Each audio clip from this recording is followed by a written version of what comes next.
Hello guys, how are you doing.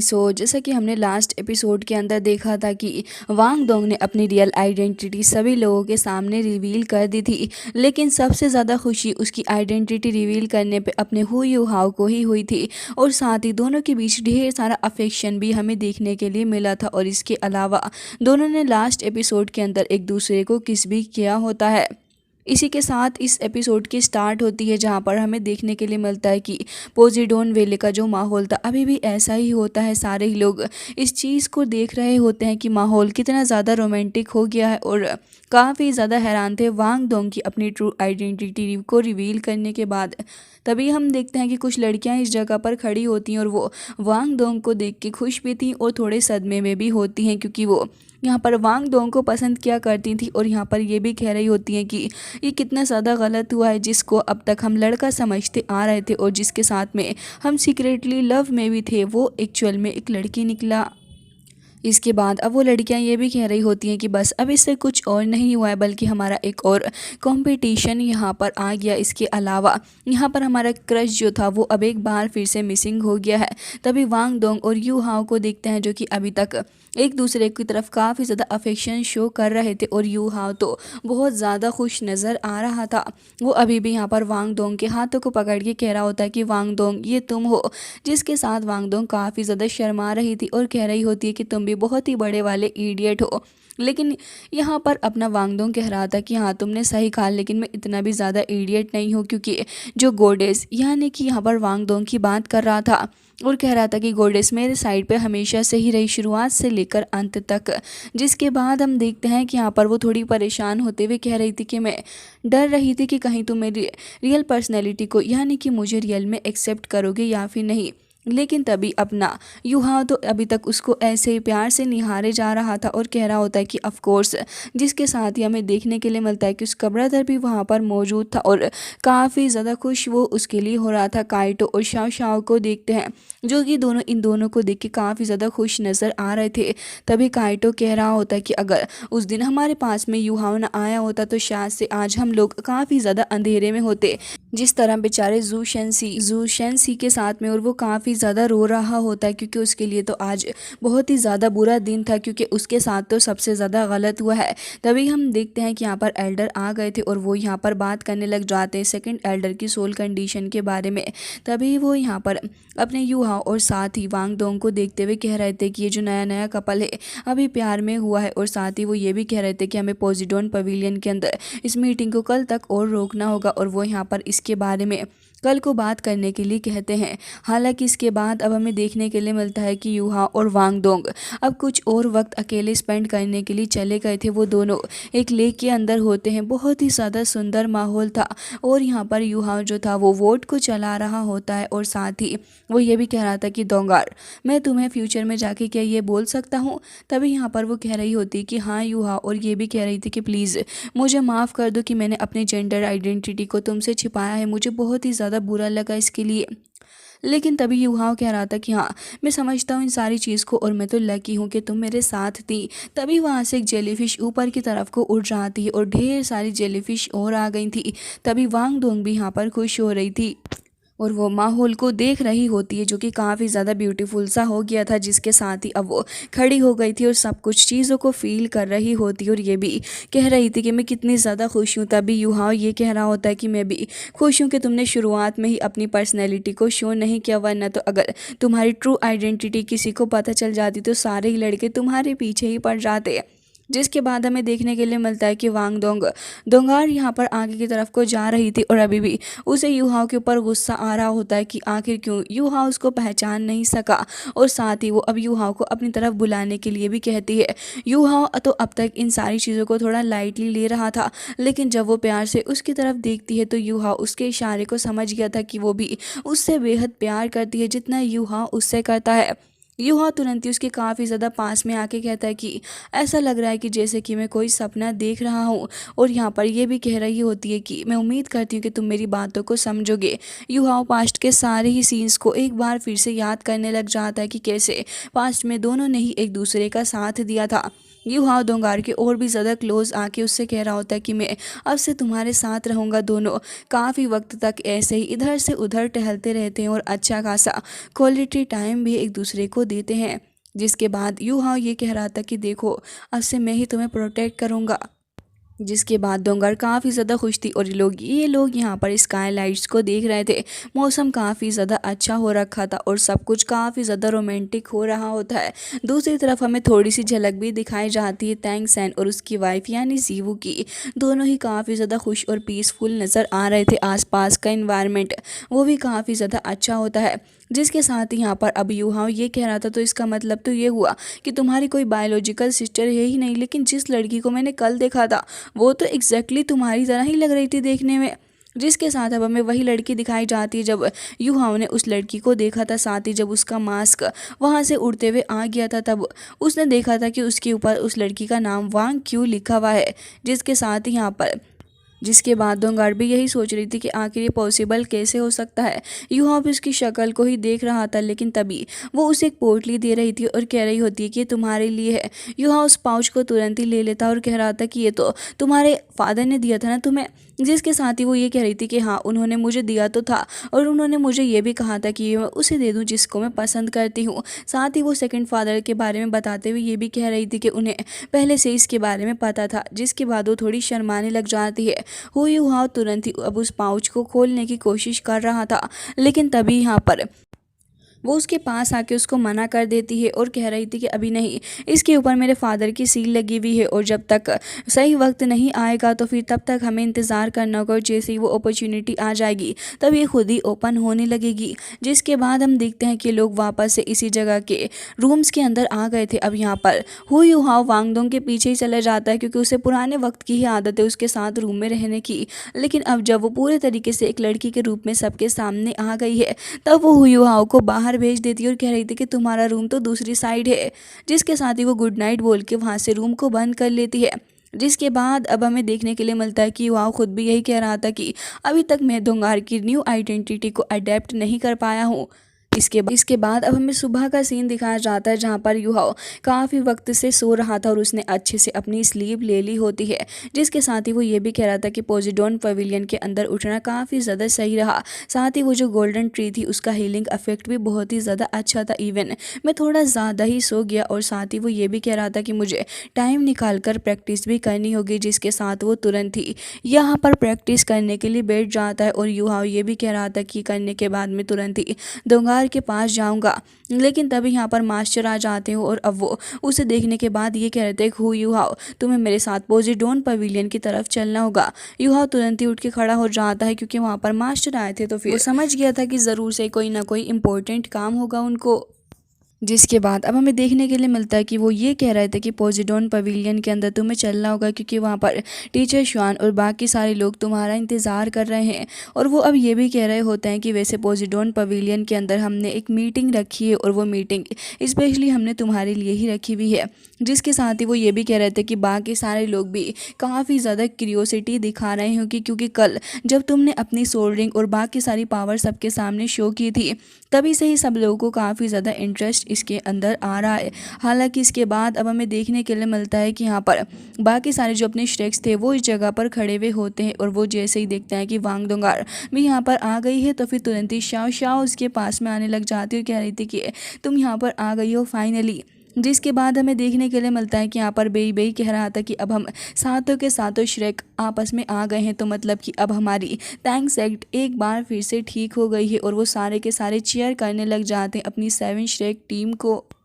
जिसके बाद हम देखते हैं कि डीन उसको लेके उसी हॉल के अंदर आ गए थे जहाँ पर वो मीटिंग असल में स्टार्ट होने वाली थी। और इसके बाद वो ये कह रहे होते हैं कि चलो मैं तुम्हें बाकी सारे लोगों से इंट्रोड्यूस करवा देता हूँ। साथ ही हम देखते हैं कि यूहाओ तुरंत ही अपनी सोल की पावर को एक्टिवेट करते रहता है और फिर उसके बाद तुरंत ही यहाँ पर अपनी सबसे ज़्यादा पावरफुल सोल को यहाँ पर समन करता है और हमें देखने के लिए मिलता है कि जैसे यहाँ पर लिटिल स्नो गर्ल आ गई थी तभी यहाँ पर यूहाओ कह रहा था कि ये बहुत ही ज़्यादा पावरफुल स्पेशल एग्जिस्टेंस है क्योंकि ये इंडिपेंडेंट है सोल रिंग और साथ ही sole bone and marshal sole से। जिसके साथ ही सारे ही लोग उसे देखकर हैरान थे। ऑल्सो वो इतनी ज़्यादा प्यारी और क्यूट सी तो होती है तो सभी की नज़रें उसके ऊपर ही होती हैं। अब वो यूहाओ के पास चली गई थी जिसके बाद हमें देखने के लिए मिलता है कि यूहाओ अब फिलहाल ये कह रहा था कि वैसे तो मेरी जो सोल रिंग है वो भी इसके पास से ही आई हुई है। जिसके बाद अब हमें देखने के लिए मिलता है कि यहाँ पर बाकी सारे लोग भी यही देख रहे होते हैं कि युहाओं के पास इतनी सारी पावर आई कहाँ से। तभी अब युहाओं कह रहा था कि अगर मुझे आपको सब कुछ समझाना है तो फिर मुझे स्टार्टिंग से ही सब कुछ स्टार्ट करना होगा। इवन जो हमारे मास्टर मू लाओ हैं उन्हें भी कम्प्लीटली इन सारी चीज़ों के बारे में नहीं पता। ये सुनने के बाद सारे ही लोग काफ़ी ज़्यादा हैरान थे और उसके बाद वो अब ओरिजिनली स्टोरी बताने लग गया था इलेक्ट्रोलक्स की और काफ़ी कुछ सारे ही लोगों को बता रहा होता है। जिसके बाद सब लोग काफ़ी ज़्यादा ध्यान से युहाओं की बातें सुन रहे थे कि आखिर युहाओं किस बारे में बता रहे। ऑलमोस्ट युहाओं ने सारी स्टोरी बता दी थी। जिसके बाद अब हमें देखने के लिए मिलता है कि लास्ट में युहाओं ये बता रहा था कि फिर मेरे टीचर ने अपने स्पिरिचुअल सीख को बंद कर दिया और फिर उसके बाद उनका जो लास्ट डिवाइन सोल फायर था वो भी वहाँ पर ख़त्म हुआ। और हमें यहाँ पर ये बताया जाता है कि वो जो उनकी पावर वगैरह थी सब कुछ मर्ज हो गई और साथ ही स्नो गर्ल जो थी वो वापस से रिबॉर्न हुई है अपने थोड़े से अंश के साथ ही। जिसके साथ वो पूरी की पूरी स्टोरी को बता देता है और साथ ही टीचर शुआन को देखते हैं जो कि इस पूरी स्टोरी को सुनने के बाद थोड़े से शॉक्ड नज़र आ रहे थे। अब वो ये कह रहे होते हैं कि पिछले सालों के अंदर मैंने कभी भी इन सब चीज़ों के बारे में नहीं सुना है और साथ ही यहाँ पर वो इलेक्ट्रोलक्स की पावर को सुनने के बाद तो बहुत ही ज़्यादा हैरान थे। साथ ही स्नो गर्ल की पावर, एक साथ उन्हें इतनी सारी पावर्स के बारे में जानने के लिए मिला था जिसके चलते वो यहाँ पर ये कह रहे होते हैं कि ये जो बातें तुम बता रहे हो वो हमारी सबकी नॉर्मल मास्टर की अंडरस्टैंडिंग के हिसाब से तो काफ़ी ज़्यादा अलग लेवल की बातें हैं। जिसके बाद अब वो युहाओं की तारीफ करते हुए ये कह रहे होते हैं कि एक बार हमारे एंसिस्टर ने तैंग सेक्ट को क्रिएट किया था एक न्यू ऑरा के साथ और दुओलुओ कॉन्टिनेंट के अंदर एक नया ऑरा आया था। लेकिन अब ऐसा लग रहा है कि युहाओं तुम भी उन्हीं की तरह एक नए एरा को क्रिएट करने वाले हो हम सभी के लिए। और ये जो चीज़ उन्होंने बोली थी वो वाकई में एक बहुत ही ज़्यादा बड़ी बात होती है। हालांकि तभी टीचर शुआन को देखते हैं जो कि अब कहने लगे थे कि युहाओं तुम्हें अब और भी ज़्यादा केयरफुल रहना होगा क्योंकि ये जो सोल की बातें हैं अगर ये किसी भी तरीके से स्प्रेड हो गई तो फिर बहुत ही ज़्यादा बुरा तुम्हारे लिए रहेगा। और अब हम सभी का कॉमन गोल यही रहेगा कि हम सोल मास्टर इस कॉन्टिनेंट के अंदर एक इसे और भी ज़्यादा पावरफुल बनाएं। जिसके साथ यहाँ पर युहाओं ये भी कह रहा होता है कि डियर एल्डर्स अब मैं अपनी पूरी पावर और अपनी सब कुछ लगा दूंगा इस एकेडमी के लिए। और साथ वो ये भी कहता है कि अब मैं इस एकेडमी को अपना सोल सीलिंग कॉन्ट्रैक्ट स्पेल देने जा रहा हूँ। ये सुनने के बाद तो सारे ही एल्डर्स बहुत ही ज़्यादा हैरान हो जाते हैं कि आखिर युहाओं ये किस तरीके की बातें कर रहा है। और साथ ही अब तो टीचर शुआन भी कहते हैं कि युहाओं तुम्हें क्लियरली सोचना होगा इसके बारे में, ये मेथड कोई आसान मेथड नहीं है। और रही बात इसकी वैल्यू की तो तुम अच्छे से जानते हो कि इस मेथड मेकिंग के अंदर प्राइसलेस चीज़ें लग चुकी हैं और ये खुद में भी प्राइसलेस है तो भला तुम क्यों ही इसे इतनी आसानी से दे रहे हो। लेकिन तभी युहाओं एक काफ़ी अच्छी बात कहता है कि अगर आज ये एकेडमी ना होती तो शायद मैं भी ना होता, तो इसलिए मैं इसके लिए कंट्रीब्यूट करना चाहूँगा ताकि आगे आने वाले जितने भी चीज़ें हैं वो सभी के सभी और भी ज़्यादा चेरिश होके रहें। और साथ ही अपने मास्टर यानी कि इलेक्ट्रोलक्स के लिए बोलता है कि वो काफ़ी ज़्यादा खुश होंगे और उनकी विश भी यही थी। साथ ही वो ये भी कह रहा था कि और ऐसा ही रहा तो शायद एक दिन ह्यूमन और सोल बीस्ट एक साथ रहेंगे। जिसके साथ ही वो ये भी कहता है कि फिर उसके बाद सिर्फ पीस ही पीस होगा। अब यहाँ पर सारे ही टीचर्स उसका एक बड़ा विजन देख पा रहे थे जिसके चलते सभी काफ़ी ज़्यादा खुश भी नज़र आ रहे होते हैं। और यहाँ पर टीचर शुआन भी यही कह रहे थे कि आज पोजीडोन एकेडमी तुम्हारे इस गिफ्ट को एक्सेप्ट करती है और हम इसे एक्सेप्ट कर रहे हैं उन 7 श्रेक के बिहाफ पे। जिसके साथ ही वो काफ़ी ज़्यादा खुश हो रहे थे। और हमें देखने के लिए मिलता है कि वो यहाँ पर ये भी कह रहे होते हैं कि अब हम काफ़ी ज़्यादा खुश हैं और उम्मीद करते हैं कि अब बहुत ही जल्दी हम लोग सक्सेस की तरफ जाएंगे और हमारी नेक्स्ट जनरेशन भी सी गॉड पवेलियन मास्टर की आ गई है। जिसके साथ ही अपना युहाओं की तरफ को वो देखते हुए ये बात कहते हैं। ये सुनने के बाद तो युहाओं खुद भी हैरान था और कह रहा था कि टीचर शुआन आखिर कैसे पॉसिबल है। लेकिन तभी डीन कह रहे होते हैं कि प्लीज़ तुम इसे रिफ्यूज़ मत करो युहा। और साथ ही यहाँ पर वो उसे बता रहे थे कि तुम इसके लिए सबसे ज़्यादा सही हो और मुझे भी यही लगता है कि ये सही रहेगा। ऊपर से मैंने तुम्हारे टीचर से इसके बारे में बात की थी जब वो इस जगह पर थे और उन्होंने भी इस चीज़ के लिए एग्री कर दिया था। जिसके बाद अब यहाँ पर युहाओं जो था वो इस चीज़ को तुरंत ही मान जाता है क्योंकि इसके अंदर उसके टीचर की भी रजामंदी शामिल थी। हालांकि इसके बाद अब हमें देखने के लिए मिलता है कि सातों के सातों श्रेक काफ़ी ज़्यादा खुश होते हुए उस जगह को आगे की तरफ को बढ़ते हुए जा रहे होते हैं। और यहाँ पर अपना जो युहाओं का ब्रदर था वो भी उसे कह रहा होता है कि अब तो भाई साहब एकेडमी के अंदर किसी भी जगह पर आराम से घूम सकते हैं। तभी यहाँ पर नान नान कह रही होती है कि अच्छा तो तुम्हें लग रहा है कि अब ये एकेडमी तुम्हारी हो गई है। लेकिन इतनी देर में बेई बेई पलट के कहता है कि देखो युहाओं अब वक्त आ चुका है कि हम सातों के सातों श्रेक मास्टर गैदर हो जाएं और इसके बाद और अपने तैंग सेक्ट के लिए हमें काफ़ी कुछ करना है। जिसके साथ ही वो ये भी कह रहा होता है कि अब देखो अपने यूहाओ के नाम पे कुछ भी ट्रबल क्रिएट मत करना। जिसके बाद वो कह रहा होता है कि अच्छा मैं तो बड़ा ही ट्रबल क्रिएट करूँगा, मैं ऐसा कुछ भी नहीं करने वाला हूँ, बल्कि मैं तो अपने कैरियर के लिए और भी ज़्यादा सीरियस हो गया। जिसके साथ वो ये भी कह रहा होता है कि यूहाओ वैसे तुम्हारा रिलेशनशिप कैसे चल रहा है। ये सुनने के बाद तो अपनी वैंग डोंग काफ़ी ज़्यादा शर्माने लग जाती है और सारे ही लोग हंस रहे थे कि ये अपनी हरकतों से कभी बाज नहीं आ सकता। हालांकि इसके बाद हमें देखने के लिए मिलता है कि फाइनली ये लोग सेक्ट की तरफ को आगे बढ़ रहे थे, जहाँ पर अपनी वांग डोंग सबसे आगे आती है और वो कह रही थी कि वो देखो। लेकिन तभी हमें देखने के लिए मिलता है कि यहाँ पर नाना आ गई थी और वो तुरंत ही काफ़ी ज़्यादा खुश होते हुए यू हाओ को ग्रीट कर रही थी और उसके साथ में वांग डोंग को भी ग्रीट कर रही थी। नाना को देखने के बाद सारे ही लोग काफ़ी ज़्यादा खुश होते हैं और हमें देखने के लिए मिलता है कि वांग डोंग वो उससे काफ़ी ज़्यादा अच्छे से बात कर रही थी। हालांकि नाना उसको छेड़ रही थी, तभी वांग डोंग कह रही थी कि मुझे नहीं पता था कि तुम भी मेरा मजाक बनाओगी। तभी यू हाओ के पास में वो आ गई थी और यूहा भी उससे कह रहा होता है कि तुम्हें हमारा नाम लेकर हमें बुलाना चाहिए ना, कितनी ज़्यादा रिस्पेक्ट से ट्रीट करो। जिसके साथ यहाँ पर नाना कह रही होती है कि तुमने मेरे पेरेंट्स को आज़ाद करवा के बहुत ही ज़्यादा बड़ा एहसान मेरे ऊपर किया है और अब जो मेरी न्यू लाइफ है वो आप ही ने मुझे दी है, जिसके चलते मैं चाहती हूँ कि मैं अपनी लाइफ को आपके लिए और तैंग क्लैन के लिए ही डेडिकेट कर दूँ। जिसके बाद यहाँ पर अपना यूहाव कह रहा था कि इतना ज़्यादा पोलाइट होने की ज़रूरत नहीं है और वैसे भी हम लोग तो दोस्त ही हैं। जिसके साथ ही वो ये भी कह रहा था कि मैं विश करता हूँ तुम्हारे लिए अच्छी सक्सेस और एक कामयाब लाइफ की, और बेबी भी उसकी तरफ को देख के खुश हो रहा था। जिसके बाद नाना कह रही होती कि ठीक है तो फिर मैं जा रही हूँ यहाँ पर उन सारे मटेरियल्स को जमा करने के लिए, और यहाँ पर तुरंत ही नाना चली जाती है।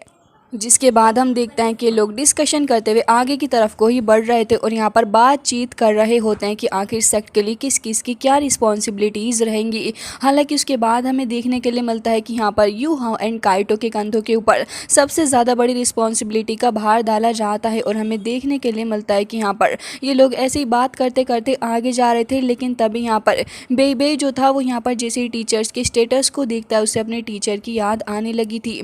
जिसे देखने के बाद अब यूहा और भी ज़्यादा परेशान हो जाता और कह रहा था कि काश यहाँ पर टीचर होते तो शायद बेई को इतना बुरा ना लगता।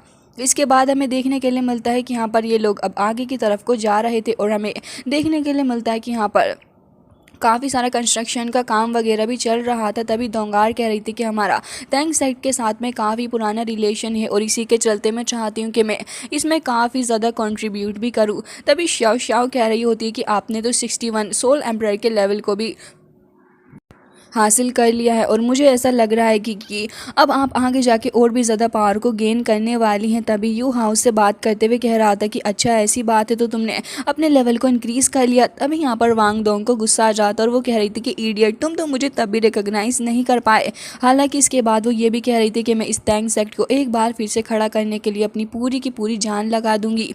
जिसके बाद ये लोग अंदर वाले एरिया के अंदर आ गए थे और हमें देखने के लिए मिलता है कि यहाँ पर ये लोग आपस में बातें कर रहे होते हैं। तभी यहाँ पर नान कह रही होती है कि मैं और श्याओ श्याओ दोनों ही मिलके यहाँ के बाकी के बाहर वाले बिजनेस को संभाल लेंगे। इसके अलावा यू हाओ तुम्हें यहाँ पर और भी काफ़ी ज़्यादा काम करना है।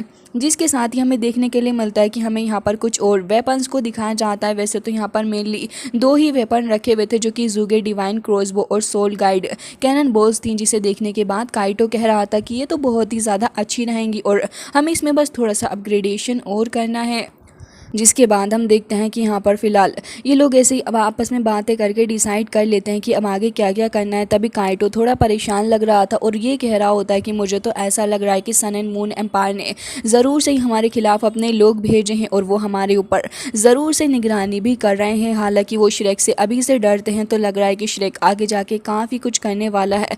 तभी हम देखते हैं कि अपना यूहाओ ये भी कह रहा था कि हाँ, लेकिन अभी फ़िलहाल उन लोगों को सबक सिखाने का वक्त नहीं आया है हमें। तभी बेई यहाँ पर खड़ा हो गया था और बेई ये कह रहा होता है कि खैर जो कुछ भी हो, हमारे ट्रम्प कार्ड हमें बचा कर रखना है। और रही बात इस सन एंड मून एम्पायर की, तो हमें इससे भी काफ़ी ज़्यादा बच के रहना होगा, क्योंकि अभी फ़िलहाल हमें काम करना है अपने सेक्ट को और भी ज़्यादा पावरफुल बनाने के लिए, जिससे कि एक दिन ये चल के ब्लॉकबस्टर हो जाएगा। अब यहाँ पे सारे ही लोग उसकी इस बात से एग्री करते हैं, क्योंकि सभी का मेन मोटिव तो यही होता है कि यहाँ पर अपने सेक्ट को जल्द से जल्द आगे लेके जाना और इसे और भी ज़्यादा स्ट्रॉन्ग बनाना है। जिसके बाद हम देखते हैं कि अंदर ऐसे डिस्कशन चल रहा था। तभी वांग डोंग बाहर की तरफ को आ जाती है, लेकिन उसके पीछे पीछे अब नया नया प्यार में यूहाओ जो पड़ा हुआ था, तो वो भी भागता हुआ आ जाता और कह रहा था कि वांग डोंगार मेरे लिए रुक जाओ। और हमें देखने के लिए मिलता है कि वो ये कह रहा था कि बिग ब्रदर के साथ में ये बात के ऊपर डिस्कशन कर रहा था कि आखिर अपने सेक्ट को अभी और भी ज़्यादा स्ट्रॉन्ग कैसे बनाना है। जिसके साथ ही अब वो वांग डोंग के पास आके खड़ा था तो वो उसकी स्वेटिंग को साफ करने लग गई थी और अब वो कह रही थी कि मैं उसी लड़की को देखने के लिए जा रही हूँ वांग क्यूआर, जिसके बारे में तुमने बताया था कि वो एग्जैक्टली मेरी तरह ही लगती है। तो वो यू हाव का हाथ पकड़ के वहाँ से भागने लगी थी उस लड़की को देखने के लिए। हालांकि बाकी सारे लड़के यहाँ पर खड़े हुए थे, लेकिन तभी वो लड़की जैसे उस जगह से गुजरती है सबकी नज़र सिर्फ और सिर्फ उसी लड़की के ऊपर थी जहाँ से वो गुजरती जाती। हर कोई उसको देखता जा रहा होता है और सभी लोग उसके प्यार में थोड़े से पागल से हो चुके थे।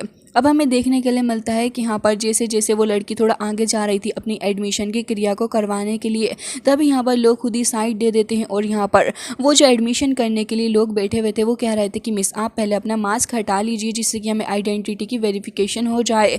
जिसके बाद जैसे ही वो अपना मास्क हटाती है तो लड़के तो छोड़ो लड़कियाँ भी उसकी खूबसूरती को देखकर हैरान थी कि आखिर ये लड़की है या फिर क्या भला की खूबसूरत सी परी। जिसके बाद हम देखते हैं कि उसने मास्क तो हटा लिया था, सभी लोग उसे देख भी चुके थे, लेकिन तभी यहाँ पर इतनी देर में अपनी वांग डोंग आ जाती है और वो उसे देख के बहुत ज़्यादा हैरान हो गई थी क्योंकि वो तो एग्जैक्टली उसकी तरह ही लग रही होती है, लेकिन दोनों के जो ऑरास थे वो काफ़ी ज़्यादा अलग अलग होते हैं। हालांकि गाइस इसी के साथ आज का ये एपिसोड हो जाता है एंड आई रियली होप कि आपको ये पसंद आया होगा।